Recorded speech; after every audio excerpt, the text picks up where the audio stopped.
Greetings and welcome to Diversity Scholars in Social Media. Scholars are navigating changing spaces embedded in a system that can be slow and resistant to evolving digital world. They're receiving competing messages about how and when to develop a digital brand and engage on social media. This session will explore how scholars, particularly those conducting diversity or anti-racism scholarship, are leveraging social media to foster scholarly communities, dismantle disseminate their research and scholarship for social change, and connect with public audiences. These panelists will also discuss how they have navigated resistance from colleagues in academia, trolling and bullying on social media, and reporting their social media engagement and tenure process and their promotion process and faculty review process. Hi, my name is Keenan Colquitt. I'm the program lead for Diversity Scholar Engagement with the National Center for Institutional Diversity. I facilitate programs and initiatives such as the Diversity Scholars Network that are committed to advancing understandings of historical and contemporary social issues related to identity, difference, culture, representation, power, oppression, and inequality as they occur and affect individuals, groups, communities, and institutions. On behalf of myself and NCID, we welcome you today. We'll begin with a land acknowledgement. The University of Michigan is located on the traditional territory of the Anishinaabe people. In 1817, the Three Fires Confederacy made the largest single land transfer to the University of Michigan. This was offered ceremonially through a treaty at the foot of the rapids. Through these words of acknowledgement, their contemporary and ancestral ties to the land and their contributions to the university are renewed and reaffirmed. So let us begin. Now I'd like to introduce our moderator, Edmund Graham. Edmund, how are you doing today?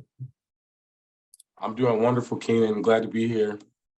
Thank you so much. Edmund is the Associate Director for NCID. He'll be moderating today's discussion. I'm very excited to see what you have going for today. So Edmund, take it away. Thank you, Keenan, for that wonderful introduction. And thank you to all of the attendees for today's event. We hope to have a very thoughtful and engaging and in many ways informal conversation about the experiences of some diversity scholars in the social media spaces, as Keenan has outlined for us today. We are joined by three incredible scholars whose work centers around diversity scholarship, equity, focusing on racial equity, so on and so forth, and are very active and engaged in the social media space in various ways. First, I would like to introduce Dr. Laila McCloud, who is an assistant professor of higher education at Grand Valley State University. She has served as a student affairs educator in a number of spaces focused on issues of equity and access. Dr. McCloud's research uses critical theories and methods to explore the professional academic socialization of Black college students, the professionalization of multicultural student affairs work, and teaching and learning practices in higher education and student affairs preparation programs. So thank you, Dr. McCloud, for joining us here this afternoon. We're also joined by Dr. Aireale Rodgers, who is currently a postdoctoral fellow at the University of Wisconsin-Madison on the HEAL project, but in the fall will be joining the Educational Leadership Policy and Analysis Department at the University of Wisconsin-Madison as an assistant professor of higher education. So let's just pause and take a moment and celebrate Dr. Rodgers for such an accomplishment. I know you would do wonderful and great things. So as a postdoctoral fellow, Dr. Rodgers conducts research using sociocultural learning theories and critical theories of racialization to examine how people and organizations learn. More specifically, she plans to explore how interpersonal and organizational learning can be organized and remediated to facilitate race-conscious, justice-oriented institutional change within higher education. Her research focuses on affecting pedagogical and institutional change at white serving institutions of higher education, specifically as it relates to equity, justice, diversity, and inclusion. Thank you for joining us, Dr. Rodgers. Last but certainly not least, we are joined by Dr. Antar Tichavakunda, who is an assistant professor of race and higher education at the University of California, Santa Barbara. Dr. Tichavakunda uses qualitative inquiry to engage in research related to college readiness, Black students' experiences at predominantly white institutions, and perhaps more broadly, the sociology of race and higher education. His published work can be found in urban education, education policy, race, ethnicity, and education, so on and so forth. He has written a fantastic book, his first book, Black Campus Life, The World's Black Students Make at Historically White Institutions, which is published by the SUNY Press. Dr. Tichavakunda, thank you for joining us here this afternoon. Before we jump into our panel discussion, again, I want to thank the panelists collectively for taking the time out of their schedules to share about their experiences as it relates to engaging in social media. And I'm so thankful to have them here with us here this afternoon. I also want to kind of set some expectations for those who are in attendance. While we greatly value tips and tricks and best practices for how to use social media, this perhaps isn't the discussion today. Today, we're centering the experiences of those who engage in diversity-related research and scholarship, who may hold racialized and marginalized identities, sort of reflecting on their experiences as they navigate higher education and using social media as a way of engaging with folks. Lastly, this is a panel discussion. This is a webinar format. However, I invite those of you who are tuning in to engage by asking questions or leaving comments for the panelists to sort of reflect on throughout. And for those of you who use social media, I say Twitter in particular because that's where most of us sort of live as it relates to discussion and discourse, to share your thoughts, reflections, and questions that you might have as it relates or pertains to this conversation today, and you can follow us at UMich-NCID. So with that, we're going to dive into the discussion. I'm going to kick it off with Laila here this afternoon and ask for you to kind of share some reflections that you have on social media as a form of public engagement and scholarship. What does that mean to you? What does that look like? Sure. So good afternoon, everyone. Again, my name is Laila McCloud. When I think of social media, and I want to say particularly Twitter, because that's where I'm probably most active with my scholarship, I see it as a way to engage a variety of people, maybe folks I wouldn't have access to or wouldn't otherwise have access to my work, in conversations as I'm thinking about them. As faculty, we know that the publication process is a long process, meaning that there's an article that we got accepted 2 years ago and it will not come out until 2024. And so when we think about that process of getting your ideas out and the fact that, you know, something that may have been timely 3 or 4 years ago may seem dated by the time it's published, how do you engage with an audience around things that are currently happening? It's also a way, I consider myself always a student affairs practitioner, and a lot of the work that I do is aimed at improving practice on college campuses. And a lot of practitioners, even when I was one, weren't reading these peer-reviewed journals or didn't have access to them through their university library. So another way to reach the audience that I'm hoping that my research and scholarship will impact their practice is to meet them where they are. And a lot of that is on social media. So I see it as a way of, one, kind of bypassing the long and bureaucratic publication process, but also reaching directly the audience and getting feedback in real time.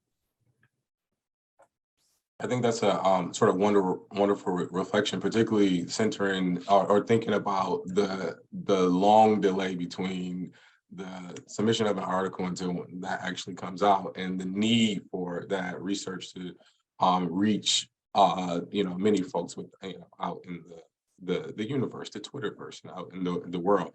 Ariel, I invite you to share your reflections on that same question here now. What does it mean to you to be someone engaged in this type of work and using social media as a public engagement, a space for public engagement and scholarship?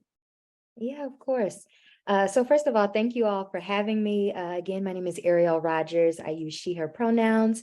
And one of the things that I think has been really pivotal for me in the ways that I've been able to leverage social media in my scholarship, as Edmund mentioned earlier, I'm a postdoc. I recently graduated with my PhD not very long ago. And so something that was huge for me is using social media for relationship building, particularly with other Black women scholars and other scholars who are doing work, not only kind of doing work under the banner of anti-racism or diversity and inclusion, but people who are actually like about doing the work in very principled ways. And so being able to connect with people across institutions, especially given the type of isolation that we generally experience in graduate education, but also with the onset of the pandemic and quarantine,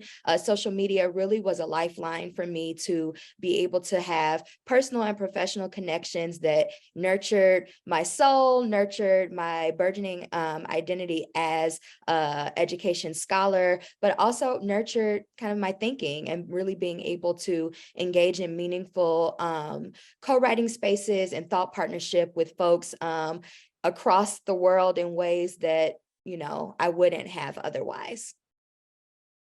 Great, thank you for that. I want to talk a little bit more about the sort of community building aspect. I'm going to turn it over to Antar to sort of reflect on the same question I threw out to you all. But after that, I want to revisit the community building and engagement piece. So Antar, what does it mean to engage in, you know, public scholarship via social media to you?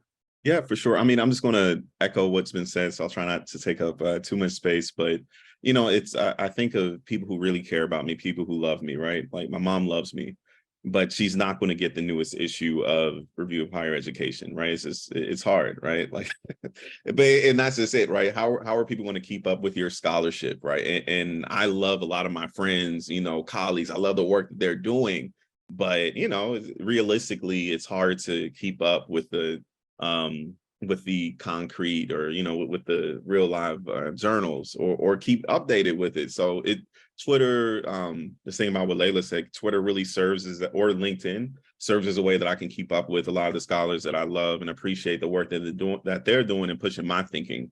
So that's what really helps me as far as like publicly engaged scholarship, because there's so many journals and there's so much good work. So for me, it's helpful to be like, okay, I like the way this person's thinking. I like the way this person's thinking. Either I'm going to learn about their work or what work they think is cool. And that's just really broadened my horizons, like scholarly, and just thinking not even just within higher education, but other disciplines as well. So I'm super thankful to have like social media and learn about other scholarship. That's really what's helpful for me. Like I'll just post a little like, and that's like, okay, I'm gonna come back to this so I can read this piece. But yeah, I find it very, very helpful. Very good. I mean, I appreciate that reflection, and sort of what I hear throughout the three of you all's reflection is, one, sort of being able to engage with communities in real time, the work that you're doing that sort of circumvent or, you know, exists within like this process within academia of how long, like timelines for getting research and scholarship out. So I hear that. I also hear sort of communicating with lay audiences, right? And so like, how can I translate this work in a way with the audiences who exist outside the sphere of the academy, as the research may sort of impact the way that they sort of exist and are located within the world as well. And then lastly, I hear this piece as it relates to you know, sort of community building, finding spaces of community, genuine and authentic communities. And Ariel, you touched on that a little bit more. So can you speak a bit more about how social media has sort of served as a space for you to find community, And maybe even talk about that in the context of the physical space and like the challenges that may exist with finding community in person, right? And so how those things sort of interact with one another. For sure, for sure.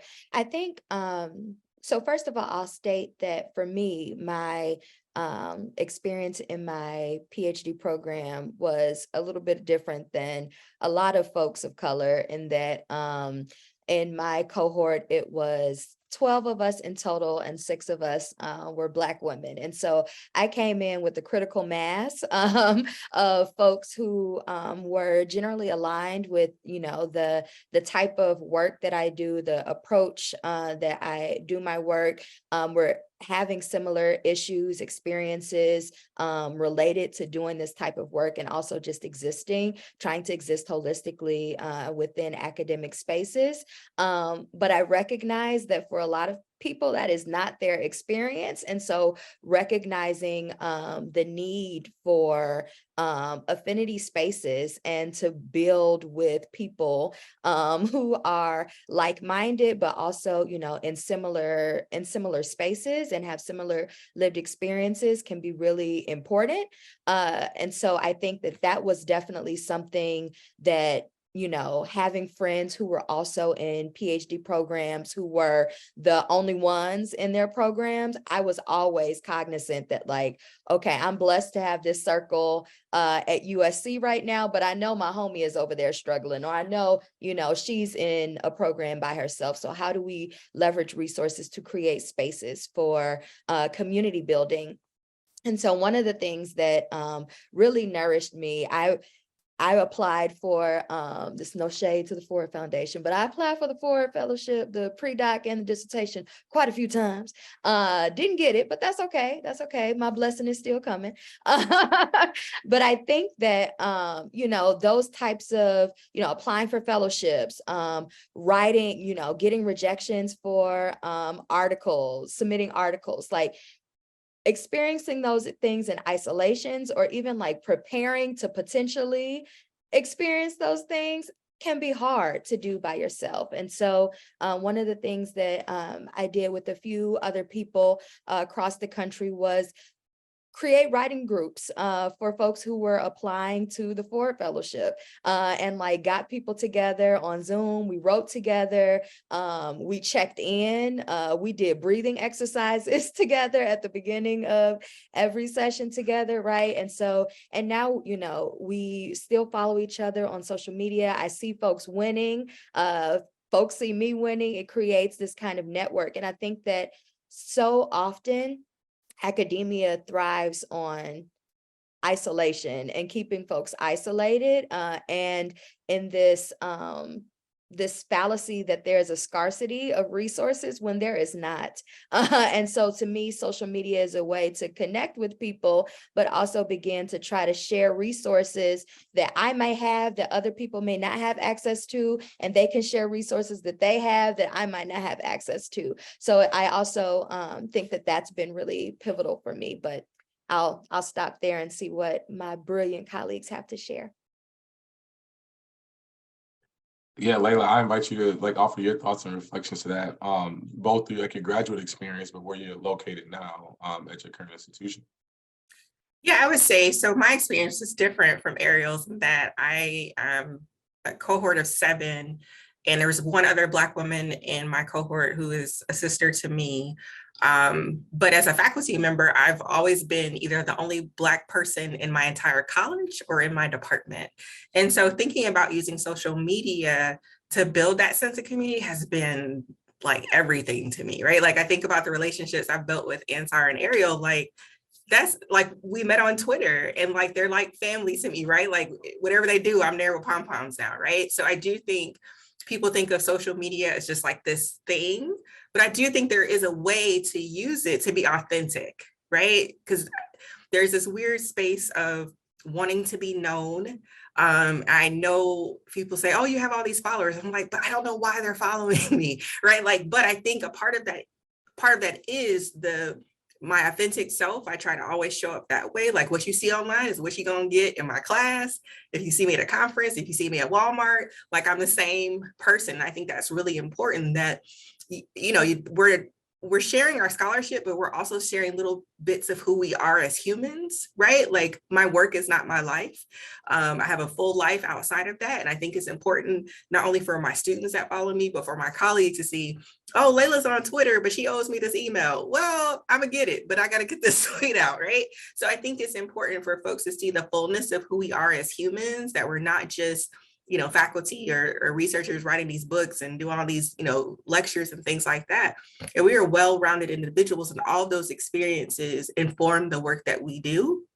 So when I think about the community, for me, it's really been about that authentic, that I can talk about, oh, did you watch Real Housewives last night? But also there's this new, methodology that I want to learn more about. Whatever it is, all of that is who I am. And I think we have, when I think about us, the panelists in particular have done a good job of showing that multidimensional side, and that helps us in building and sustaining community in our work. And I also think it draws people to our work, right? We have this great ability to translate, like I think you may have used that language earlier. Like I can write in all the, higher ed jargon for days, right? That's what we learn how to do in our doc programs.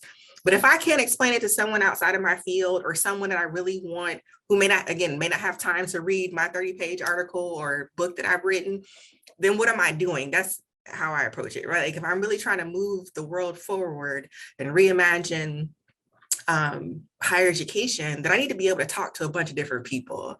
And so, yes, I know the GRE language, but I also need to just say it so you can get it and do what I need you to do.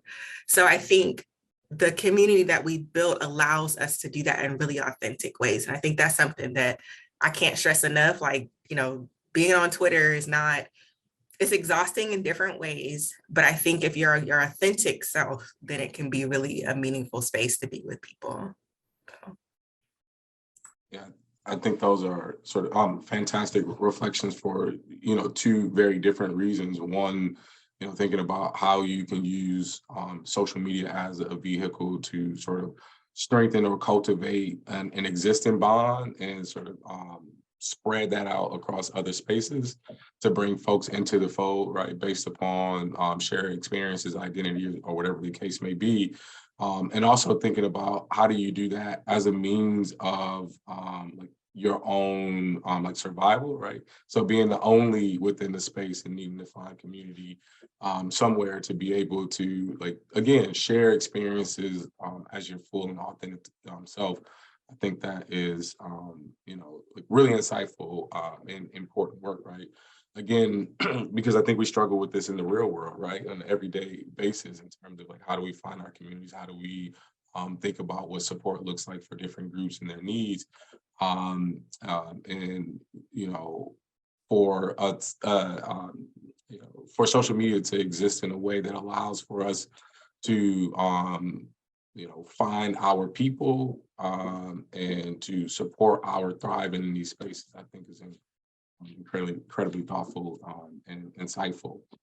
I want to switch gears a little bit and sort of get into a discussion that is related to what is valued within the academy. And so in many ways, you all have spoke about the need to engage in this space, one, because of timelines, but also community. But what does that mean, within your departments or your institutions? How are they viewing this?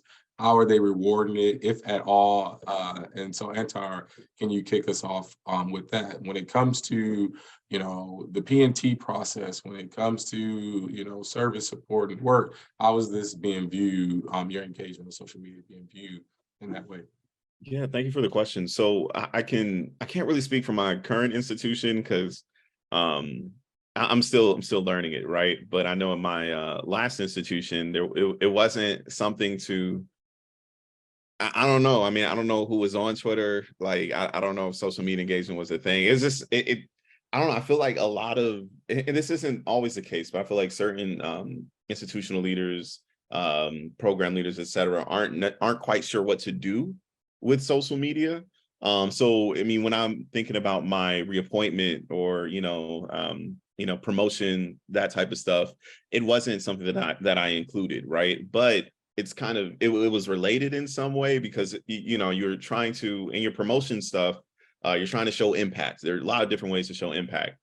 So one thing is, like I tell all my friends, like, yo, tweet out your stuff. Like no one's going to, people might read it, they might just discover it in a journal, but, tweet it out. You never know where it's going to go. You never know who might read it, and I mean, at the end of the day, I don't think my work is the most important thing, but I wrote 8,000 words. I would love for someone to read it, so that's it. It may help someone somewhere. So I think it's worth tweeting out, like putting it on LinkedIn, something, because it might impact someone. But also it's just, so again, thinking about impacts, right? So departmental, like program, whatever, school-wide leadership may not exactly know how social media adds to it, but I'm thinking about like article views, right?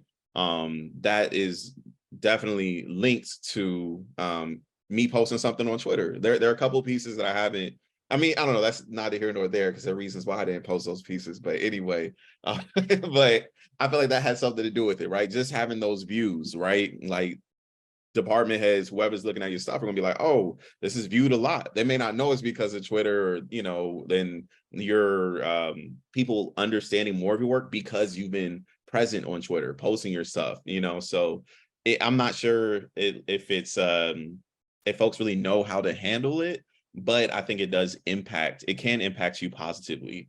And I think just real quickly, I think more often than not, I think if we're thinking about the older vanguard, let me not say that, like there are different ways that institutions can handle it. And I think oftentimes it's more fear because people see social media and they're like, oh no, this could be a problem waiting to happen. So I think that is what a lot of the vibe I got with even just more of my publicly engaged work. It was more so, okay, make sure that people know these are your views and not the school's views. So it seemed less to be, how can we move with and work with social media? It's less of that and more like, how can we make sure something bad doesn't happen? But yeah, I'll stop there. Let's not knock over or open the curtains to the Wizard of Oz by engaging on social media. So let's be careful. I think that's a really interesting point. We were having a discussion with some folks from our Ginsberg Center here on campus, and they were talking about similar things related to sort of the community engaged and public scholarship work, and sort of how do you get the academy to sort of be more responsive to the work that you're doing as a researcher and scholar to get your work out there and also sort of be amongst the communities that you work with. And so Ariel, I'm curious to know your thoughts on this as someone who, just recently finished. And so what does this perspective look like as a diversity scholar who, from a student lens, postdoc lens, but then as you prepare to move forward into the tenure track in the fall? So how have your institutions responded to it? And how do you sort of work within that and navigate it? Yeah, I really appreciate that question. I'm definitely still learning how this particular institution is going to think about social media, particularly as it relates to tenure and promotion. But I think something that has happened for me via social media is that like there have been a few different really important opportunities that have opened up for me from people following me on Twitter or seeing the things that I'm sharing, the work that I'm doing that has materialized for me into, a meaningful opportunity that then comes up on my CV, right? Like whether that is becoming connected with someone and then we start a writing collaboration, or someone following me and saying like, okay, she does work on teaching and learning. This is an issue that we're having with our institution. We really, think that you would be great to come give a talk, for example, right? Like that is that's happened to me before. So like those are definitely like legit currency on the CV. Those result in CV lines that have happened, I think, in large part because of you know, the ways that I'm trying to be intentional about sharing what I do on social media. I think that also something that I was thinking about as Antar was speaking is just the type of fear that Antar was talking about as it relates to cancel culture and this notion of like, you know, using people's words against them versus like, no, actually, this is me speaking truth to power, right? And I think something that is important to me is that for the most part, now I will apologize if I'm wrong about something, but generally I say what I say with my chest. And so I think that for me, I try to be really intentional with my words and try to be really intentional with you know, what I share. And so thinking with kind of the types of surveillance technologies that exist on campus, the ways in which, you know, not only the color of my skin, my gender, my sexuality, all of those things kind of hyper visibilize me in particular ways, but also given that I'm really loud on social media about things that hyper visibilizes me in particular ways. I think that I've had to become comfortable with, and I think this relates to what Laila was speaking earlier about authenticity. Like, I am who I am on social media, the same person that's going to show up in a classroom to teach you, the same person that's going to show up in,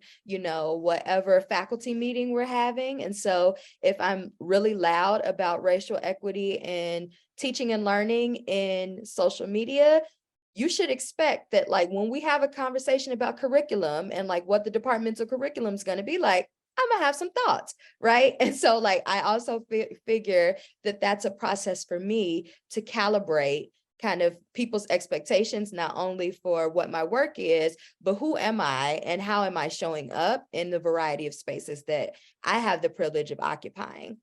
So I know that was a little bit of an aside, but those are some things that I was thinking about relative to your question. No, I think that's wonderful. And like, I appreciate Antar introducing this idea concept of fear, you know, in this instance coming from the university. And, you know, I appreciate you sort of expounding upon that and, you know, sort of like how you know, think about that. Laila, I'm also curious to know, since it's been introduced, like what are your thoughts and reflections on this idea of sort of fear and engaging within the social media space? Be honest, I can't remember what year it was in my doc program. There was a faculty member who had written an article that got picked up by, what is it, Campus Reform, I think, that website. And, you know, that instructor was doxxed, like their home address, where their children went to school was placed online. I mean, it was a very scary time for our department because we had to move their office, and we're just like, is somebody coming, you know, and when we have meetings or when students are there, you just don't know. And so I do think there's a reality, and folks have experienced this, where when you share your authentic self online, whatever that looks like, whether it's related to your scholarship or your personal life, that there are people who have the time to share your personal information or cause you harm in a variety of ways. And so I do think that's something that I'm mindful of for my own well-being, my own peace of mind. There have been lots of times where I've let it rip and I've had to delete tweets. Like I'm one of those people, I will delete tweets because I'm like, I just need to put that in the group chat maybe this time. So I am mindful of what I post. I would say as a graduate student, there were a lot of things going on, and I know I shared things that got back to faculty, and it was like, Laila, you need to not spend as much time online and, you know, focus on graduating. And I graduated in 4 years, so whatever.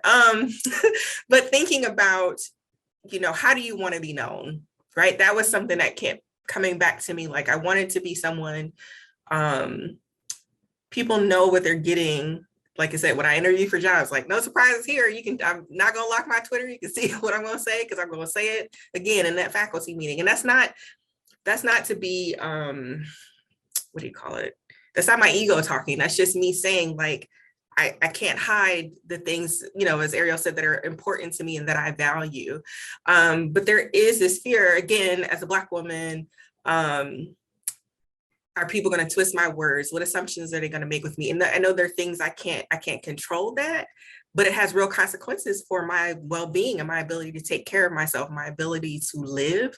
And so thinking there's a delicate balance there that has to happen, or at least has happened for me. That, okay, maybe I don't need to share this idea here, but I can share it in my work, right?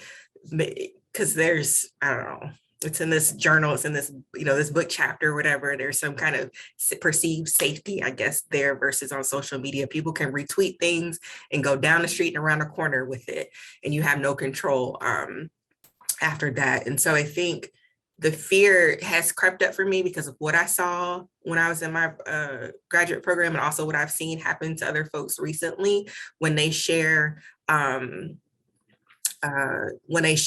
that are actually happening. You just don't know who's out there, particularly on places like Twitter, where anybody can start an account.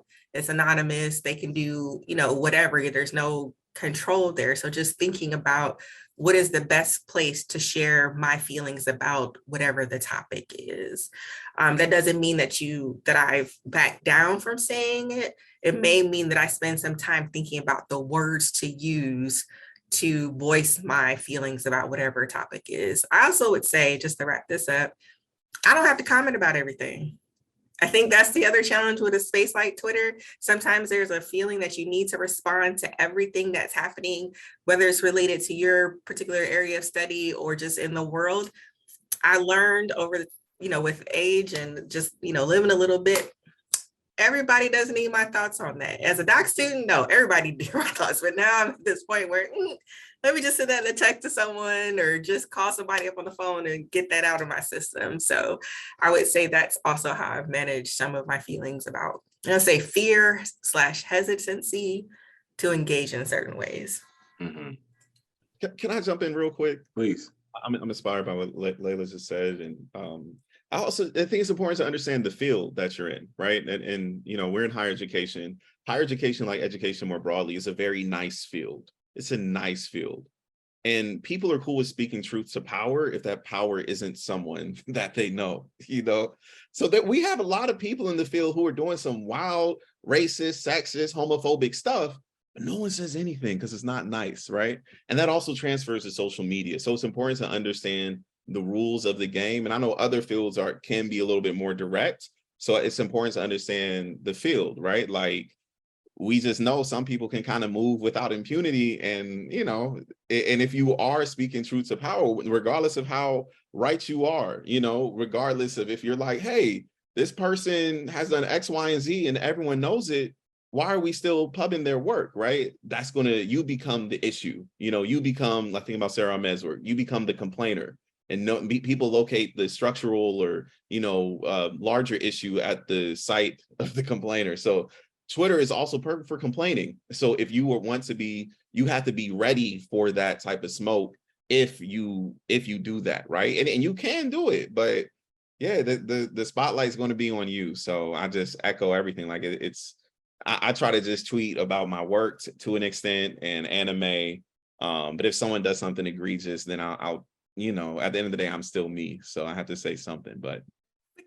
Can we, sorry, Antar, you open the door, so I got to walk in. I think this is a really important, I can obviously, a particular situation just came to my head when you were speaking. And I think for us as pre-tenure faculty, that's the other carrot that's often dangled over our heads of like, if you are vocal about, for example, what senior scholars are doing or about the ways that people are conducting certain types of research, it's like, oh no, you need people to write letters for you. This is going to cause an issue for you down the line if you critique someone who's thought to be, for lack of a better word, untouchable. or someone who's written extensively about a certain topic, and then you come in with the same credentials and the critical lens and say, are we sure about this, right? Because if I say I'm a critical scholar, and that's not, don't confuse critical with criticize, but if I say I'm a critical scholar and you've presented this body of work for me to engage with, and I ask a question, right? What comes back from me asking a question, and what ways am I then being monitored by other folks in my field? And I think that's something also, to your point, that comes up that people, I think, are hesitant to name. And so I thank you for naming that, and the work that we, particularly as untenured faculty, will do that our tenured and senior scholar folks are hesitant to engage in. And I think that's also an issue that needs to be named. So thank you for opening that door. Yeah. There was a lot there. I appreciate it. Antar also has hot takes on music on Twitter as well. And I always appreciate Laila's critiques. It's almost daily in that, like, she's calling folks out about how we approach the work that in the ways that we do. Very much appreciate them. So we talked about like fear in the context of the academy in and of itself, and sort of like how folks within like respective fields and the discipline may sort of respond to what engagement looks like from you all and the type of work that you all do. But I think there's like this larger social and political context that we are also operating within. Some look at Trump's election in 2016. Many folks were, referred to, the summer 2020 being an inflection point in terms of like, the work that we do, so on and so forth. And then in the present moment, we have what I would probably frame as, sort of this state-sanctioned violence and active resistance against sort of diversity, scholarship, and research at the state and also at the federal level. And so not only are you getting it within your respective field of discipline, you're also getting it from the broader, social media community. And so what have you all's interactions been like there? And more importantly, like, what is the response like from you? And then perhaps even more importantly, like, how does your respective institution, department support you in that? I'll kick it off to Antar.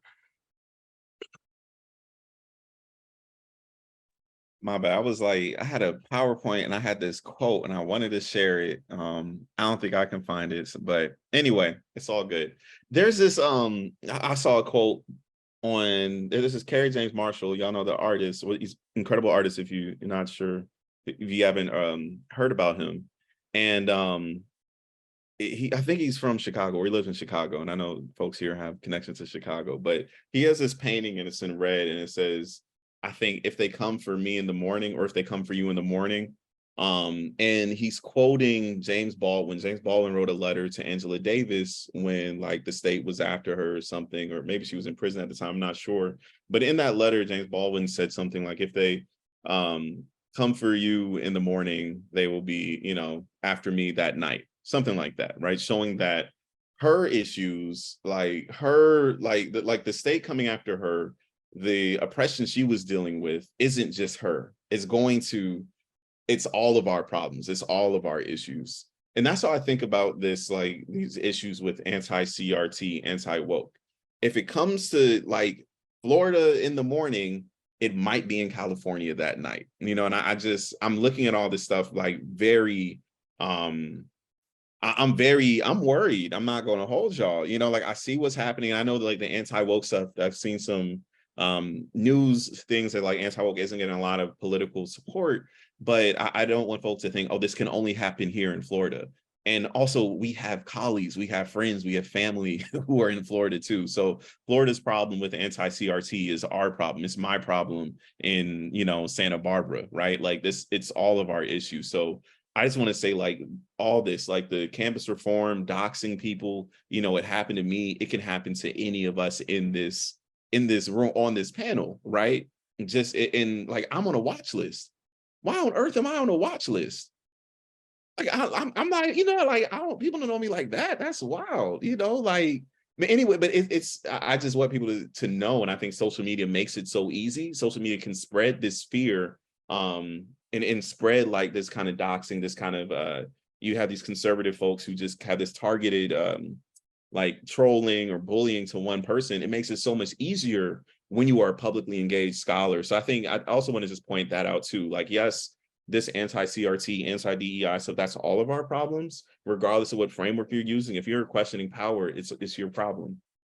But also social media, I think about it as an avenue for public engagement. So if you are interested in public engaged work, you have to use social media to an extent, I would argue. So if you are doing publicly engaged work, you have to also know the potential issues and bullying, trolling, whatever that can come with that. And again, that's not a singular issue. That could, unfortunately, in this day and age with social media the way it is, one of the bad things is that it can happen to any of us. Thank you for that. Any other thoughts or reflections on that point? You mind restating the question?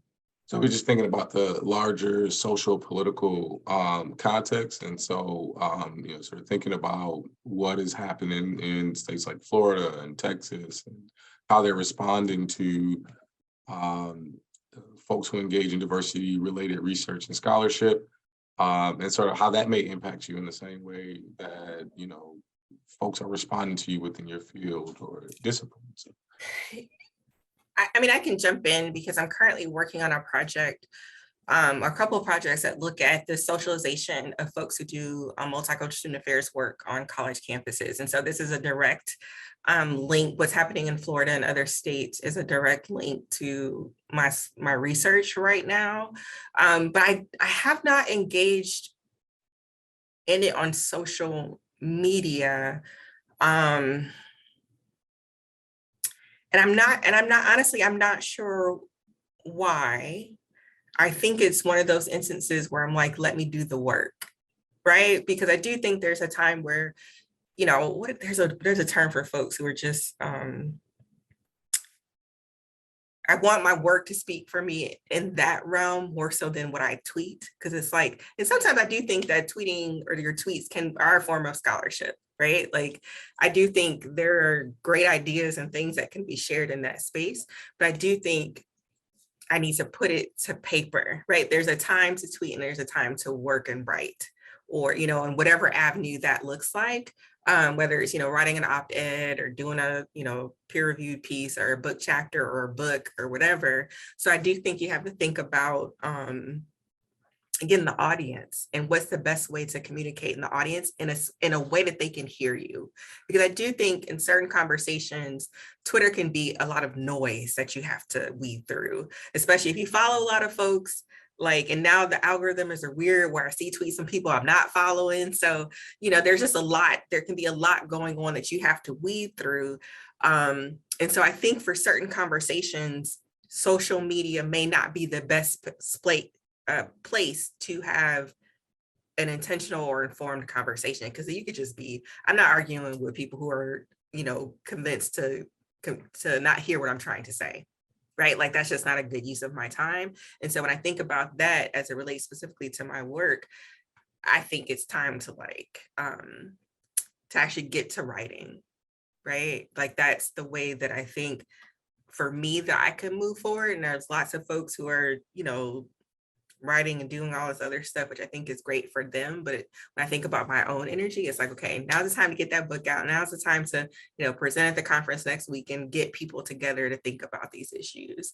And I agree with Antar's piece about it's not, you know, we can name particular states, but I agree it's everywhere. I'm thinking, you know, here in Michigan, obviously the state of Michigan has lots, the University of Michigan has lots of history around these topics. And so how can we be proactive? And so that's something that I've tried to gather folks who also teach in higher education programs in the state to kind of have a conversation about like, oh, it's coming. It may look different or have a different name, but it's coming, or it's brewing. And so how can we be proactive in having those conversations? So I say that to say there's sometimes where things have to come offline and into people's like, let's do the work. And then we can come back and tweet about, here's what's coming, this is what you need to do. So I appreciate that. I sort of like even that reflection in others, like you all seem like very intentional in the ways that you sort of use it.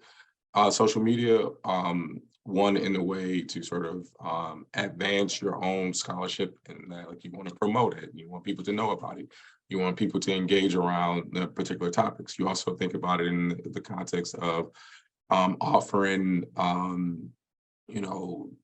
critique and feedback towards the advancement of the field. But then there's also, I think, this other piece that I've heard where you all sort of know when to step back. And so, I think about what comes to mind is sort of protecting your peace and like managing your own mental health and well-being. And so what does that look like for you all, right? And so balancing the need and desire to sort of engage and get your work out there, but also recognizing all of the noise, as you put it, Laila, as a means of, managing your own mental health. So Ariel, I welcome you to, kick us off with your thoughts and reflections around that.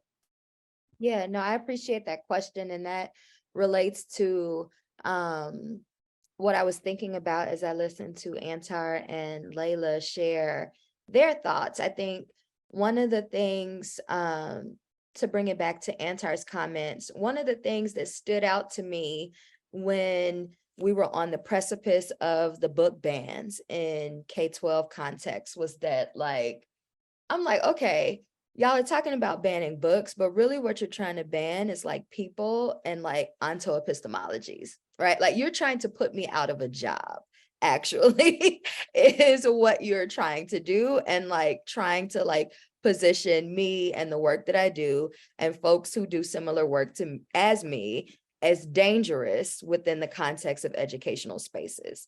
This is happening within, of course, like K-12 formal schooling environments. We recognize it's happening in higher education formal schooling environments now.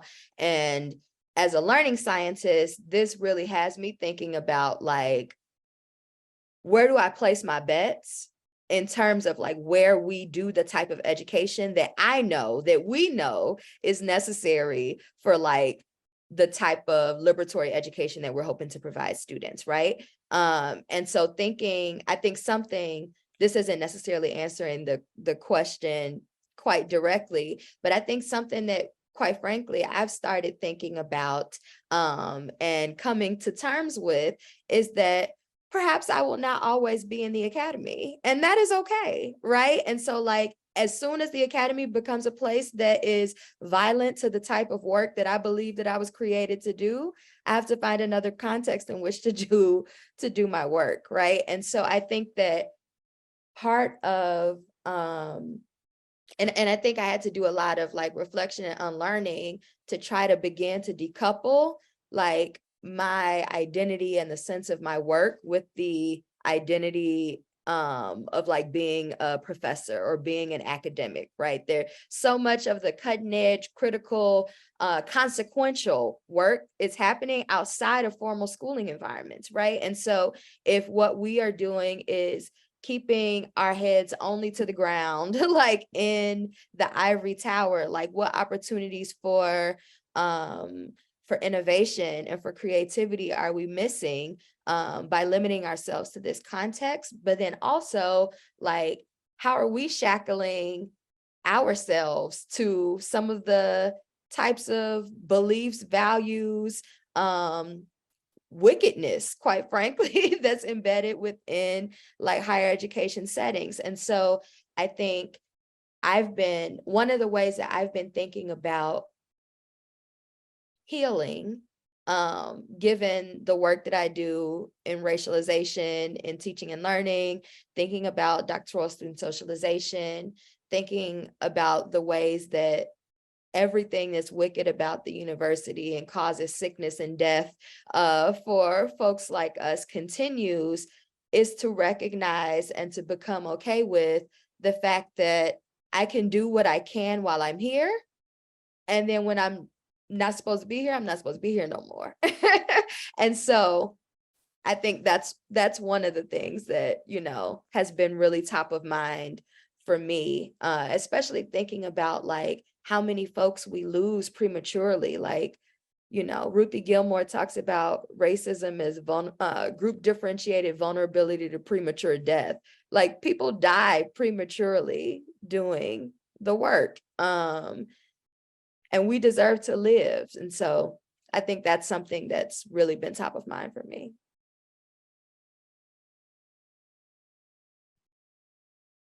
Antar, Laila, any reflections you want to share based on Ariel's comments?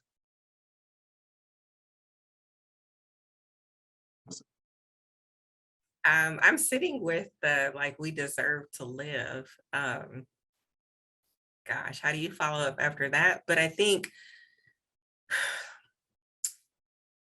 you know, someone tweeted the other day that they were out with a group of women of color faculty, and all of them shared that they had developed chronic illness since they've been faculty. And there's a great study, I think, coming out of Wisconsin that looks at health outcomes related to Black women faculty.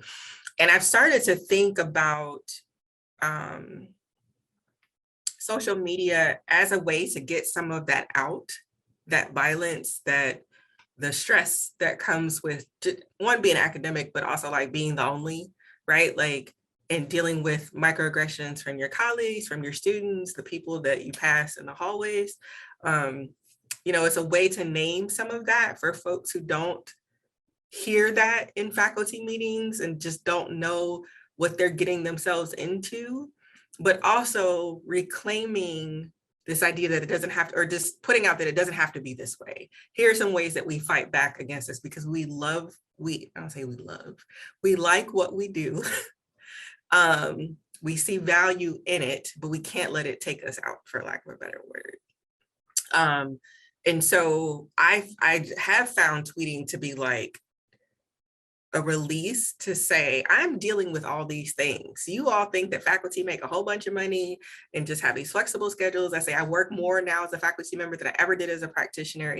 We know student affairs hours are crazy, but I feel like I'm always working as a professor, and I need to manage that, because that's not good either.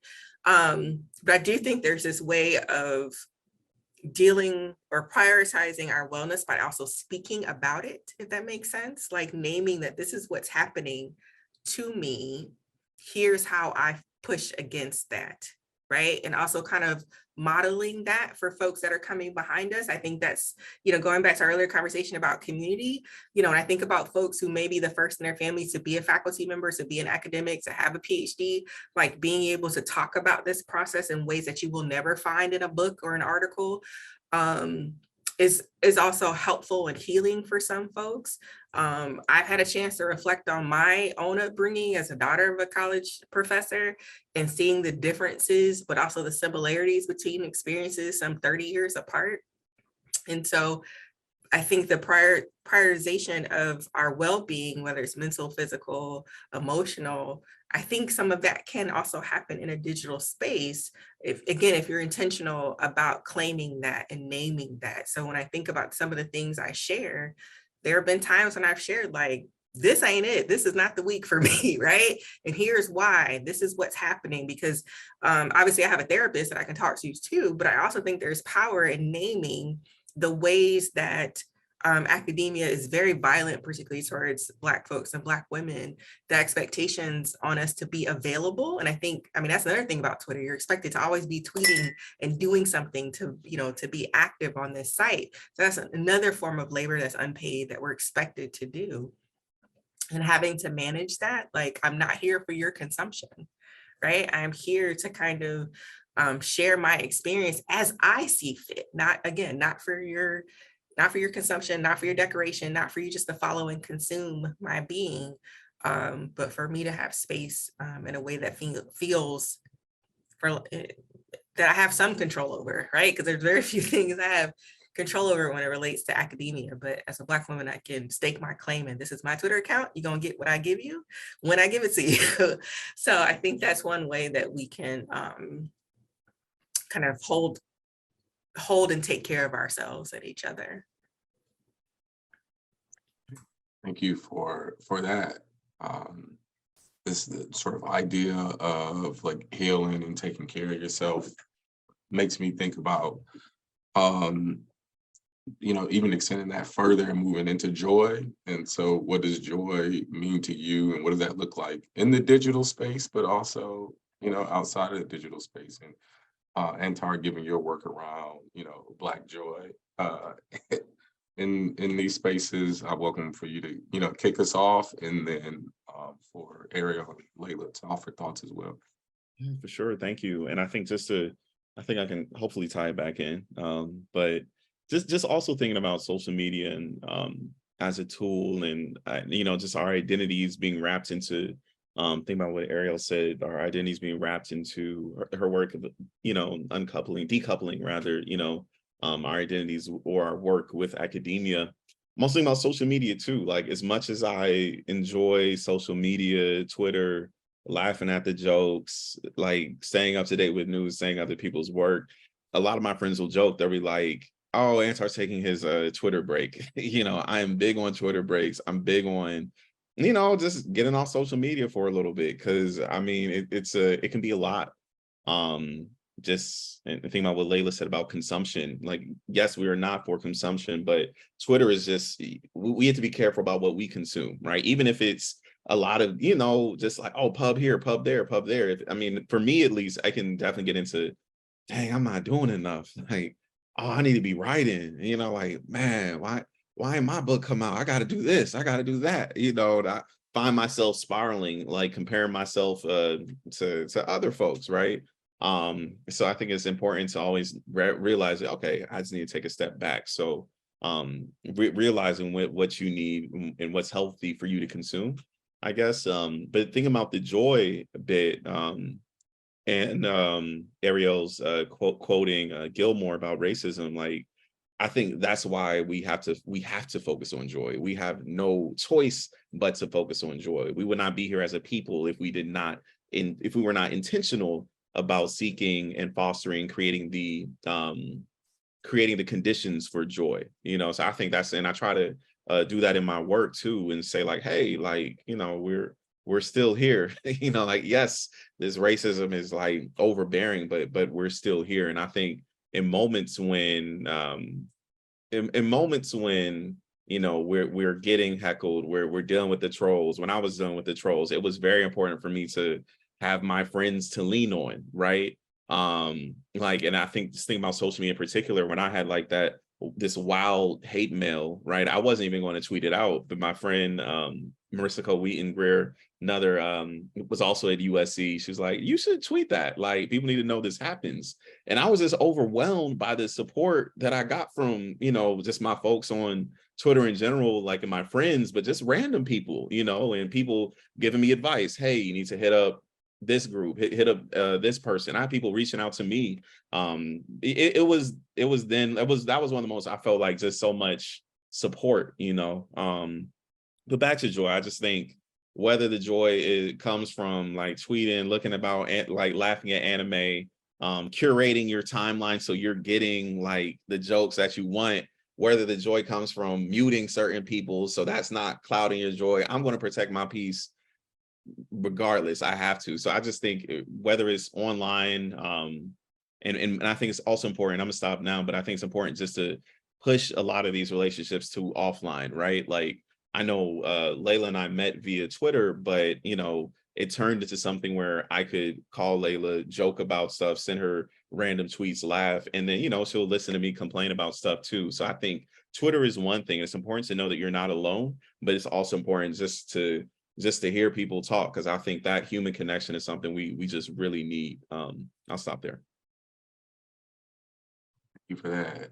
Aireale, any thoughts and reflections on how you find joy in the digital space or outside of that? Yeah, for sure. Yeah, I think I learned pretty early on that if we don't, as scholars, if we don't kind of design our research to search for and unearth, joy, resistance, all of the wonderful things that have that sustain us, it's really easy to replicate kind of the single story of what folks' experiences have been, and surely that's part of it, right? That is one aspect, but that's not the whole truth, right? And so I think one of the ways that I'll also share, my middle name is Joy. And so last year I did a lot of work. Like my mom and when I was dissertating, I was just like so unjoyful. My life was like, I was like, what the hell is happening? But my mom had to like sit me down and was like, no, like, this is your right. Like, it is literally your name. You need to like figure out how to cultivate this. And I think one of the things that on social media that I really love is being able to hype my homies up, right? And so like sometimes I definitely have to take a break when it feels like, oh my goodness, everybody got into this one conference that I didn't get into, or like, whatever. But there's also so many moments where it's like, oh my God, my homies are just doing incredibly dope things. And like, I was there when we were like in this conference room crying, not thinking we were going to graduate. And now look at us, who would have thought? Not me, right? Like, and so being able to like witness and celebrate and bear witness to all of the wonderful things that are happening in people's lives, and professional and personal, I think brings me a lot of joy.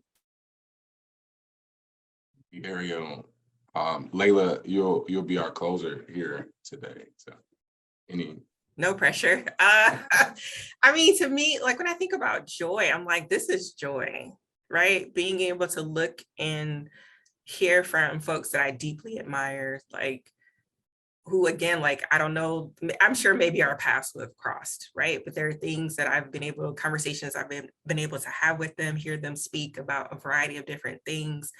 And to me, seeing Black folks happy, like, and whatever that looks like, graduating, like when I see folks like, oh, I defended my dissertation, or someone posted like, I learned how to swim, right? Like that to me, for like Black folks, that's being able to share the complexity of Black life and being able to celebrate that. Like I pulled it up. There's a Twitter account, Little Black Babies. And I just love that's joy, right? Because there's a lot of Black death on social media. And so being able to see these new people who are just coming into the world, happy to live, happy to just to be, that's joy. And so I do think there's a fire truck. There's a lot going on in the world that's really hard right now. And, Antar's point earlier about trying to curate your feed and trying to like either get off or figure out ways to tease out some of that joy. We have to be intentional about that. And I think it does us well that as much as we are online, we need to spend that much time offline seeking joy and curating that in our everyday lives and in our work, in the interactions that we have, the text messages that we send of just, hey, how are you? I'm thinking about you. I love you. Like there are things that I've learned from being on social media that I've also taken into my everyday, like just how I would tweet, to someone, oh, this is wonderful. I can text them, this is wonderful. I can call them and say, this is wonderful. Just to let folks know that I see you, whatever you're doing, even if it's something as simple as you got up and sat at your laptop today, whatever it is, I see you and I'm happy for you. So I think that's joy for me, just cheering people on. Thank you, Laila, and thank you to Ariel and Antar as well. Somebody mentioned in the comments that like hearing you all's thoughts on these issues brings them joy. Quite honestly, I'm not feeling the greatest, as you all can probably tell. But like I think one of the best benefits of the work that I have done over the years was to be able to sort of share space and be in community with folks like you and to have these sort of discussions. I derive a great deal of joy from such conversations. And I'm so thankful for you all taking the time to be with us here today. We do have a couple of questions that came in from the chat for those who were able to stick around a little bit longer. So I'll throw them out there to you all, for your thoughts and reflections. Normally, I would ask for people to send some emojis or to send some virtual rounds of applause, but I don't think we're able to do that with the webinar format. So we'll dive right into the questions. And so one of the questions this came and pretty early was related to you all's thoughts on imposed social media training. And I'm not sure that this is something that's happening in other institutions, but do you all have any thoughts on the imposition of social media training on diversity scholars or otherwise? And whoever would like to take that question, please feel free to dive right in.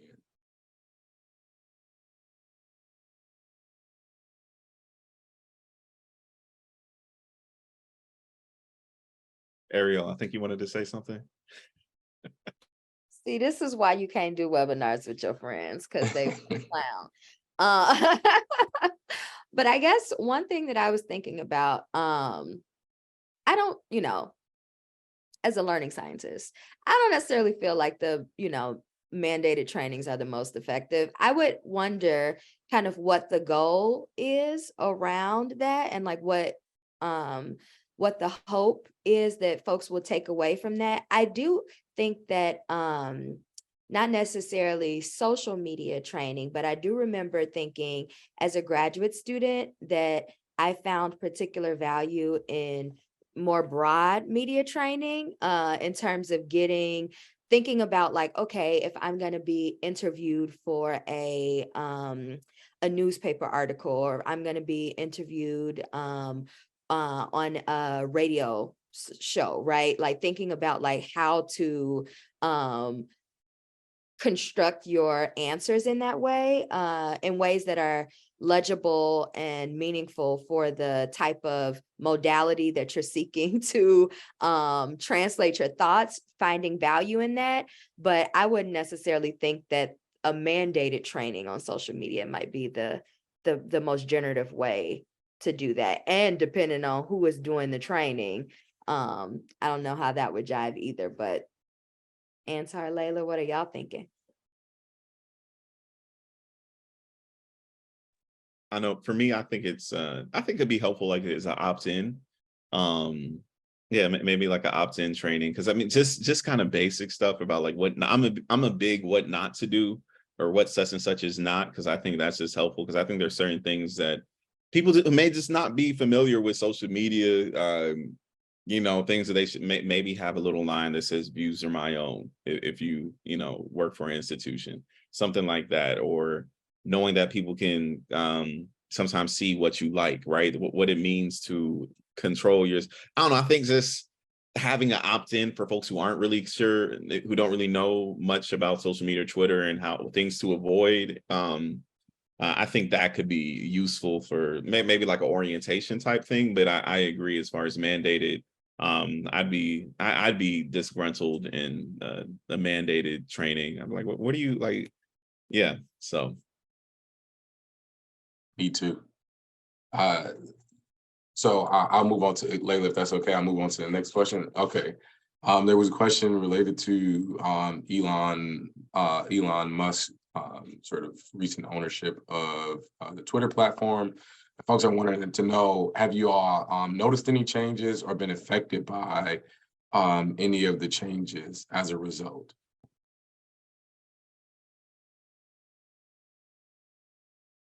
I think the biggest thing I remember was with the announcement of his ownership was people were trying to figure out, are we staying on Twitter, right? Like where are higher ed scholars in particular going to go to be in community with each other? And so I know there was this mass conversation about other social media platforms, and it seems like people are still, for the most part, still on Twitter.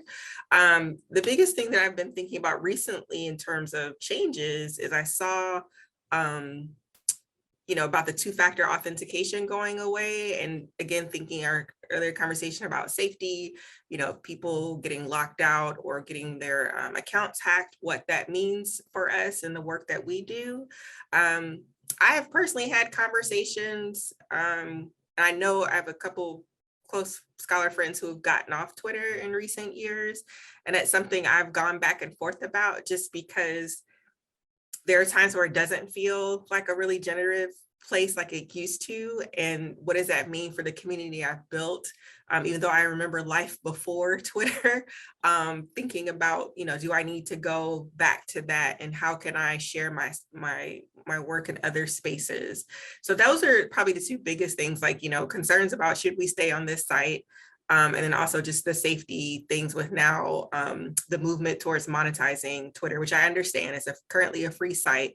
But it seems like there's more and more conversation about it being monetized, and what does that mean for those of us that have used it for free? I've been on it for over 10 years, so what does that mean? So.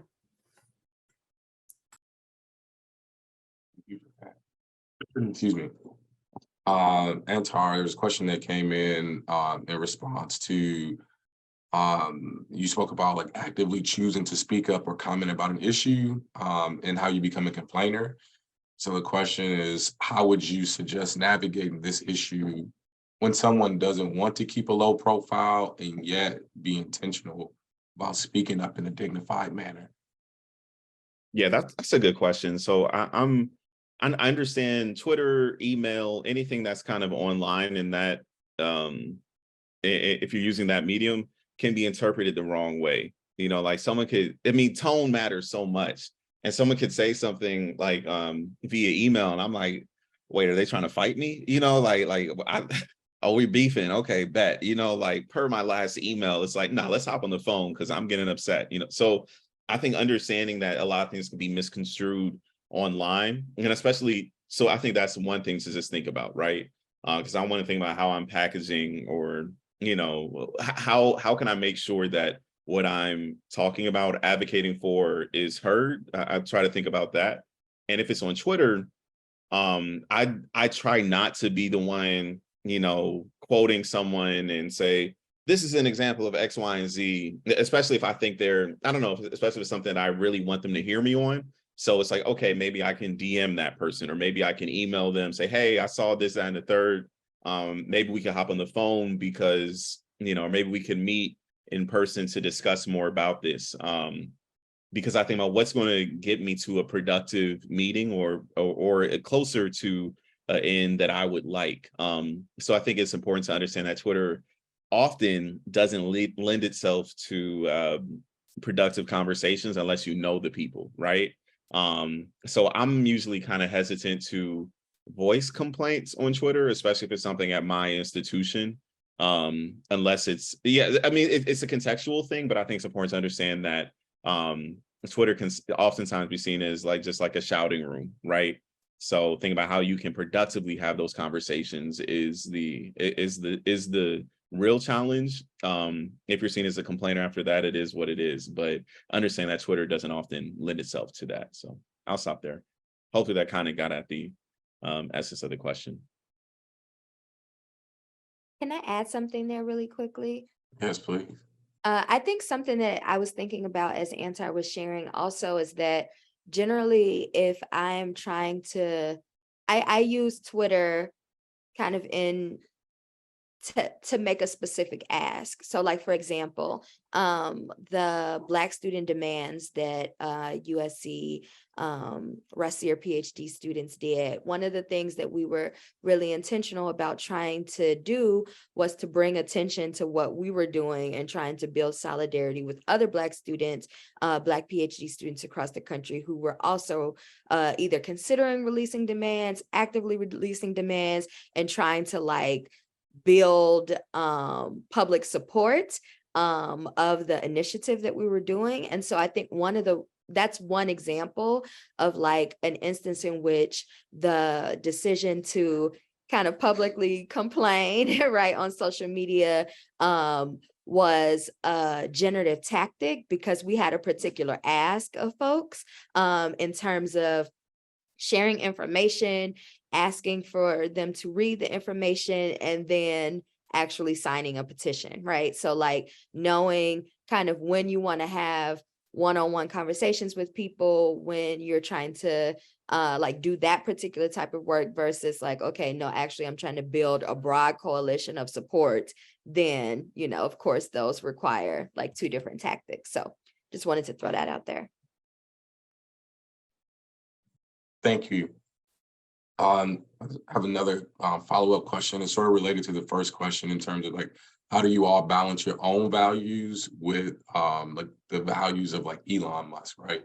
Particularly when you know, some of those values may be in direct conflict.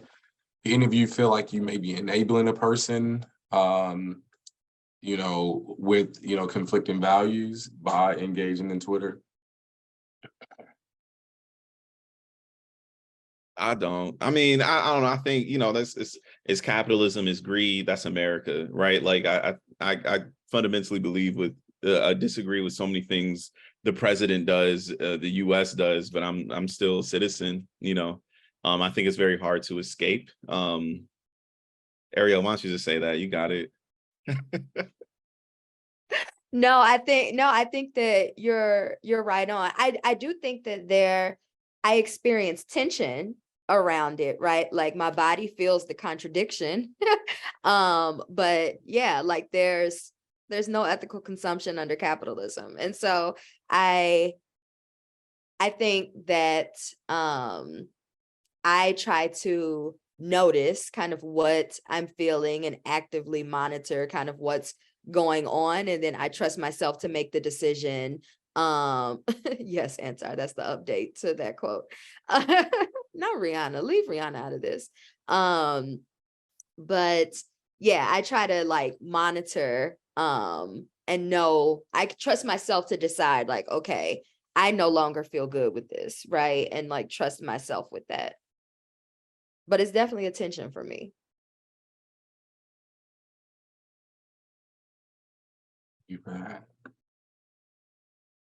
Again, we have a couple minutes before closing, so I just want to again thank you all for taking the time out to join us here today. I think I found most of you all through Twitter, had been following for a long time, followed your research and scholarship, and again, this is